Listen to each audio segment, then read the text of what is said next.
Thomas Soto. Le Made in France, Anissa Mbida, bonjour. Bonjour Thomas, bonjour Julie, bonjour à tous. L'équipe de foot de Saint-Etienne vient de présenter son nouveau maillot pour la saison prochaine et ce maillot a comme un air de déjà-vu, Anissa. Oui, il a exactement la même teinte que le maillot de 1976. 1976, c'était une année mythique. Exactement, la finale perdue, les poteaux carrés, vous vous en souvenez.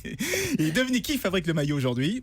Le coq sportif. Le coq sportif, oui. exactement comme en 1976. La marque avait quasiment disparu pendant 20 ans, mais depuis quelques années, elle revient doucement dans le sport. Alors, on a parlé de Saint-Etienne, mais le maillot de la Fiorentina en Italie, ceux du Tour de France, la tenue bleu, blanc, rouge, color block de Richard Gasquet pour Roland Garros, tout ça et beaucoup d'autres, c'est du coq sportif. Et on se rappelle aussi de Noah, qui fête son anniversaire aujourd'hui. 56 ans, Yannick Noah, bon anniversaire. De Maradona, de Guy Drut, tous portaient du coq sportif à l'époque. Qu'est-ce qui s'est passé ?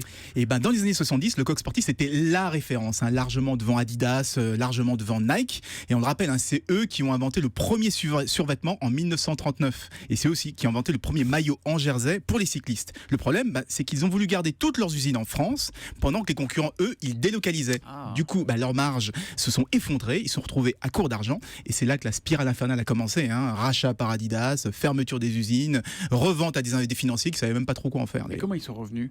Eh bien, paradoxalement, en relocalisant en France. La société a encore été rachetée, mais cette fois, après un exil de 20 ans, elle s'est réinstallée là où elle avait été créée en 1882, il y a plus d'un siècle, à Romilly-sur-Seine. Alors, c'est pas loin de Troyes. C'est dans l'Aube. Dans l'Aube, le 10.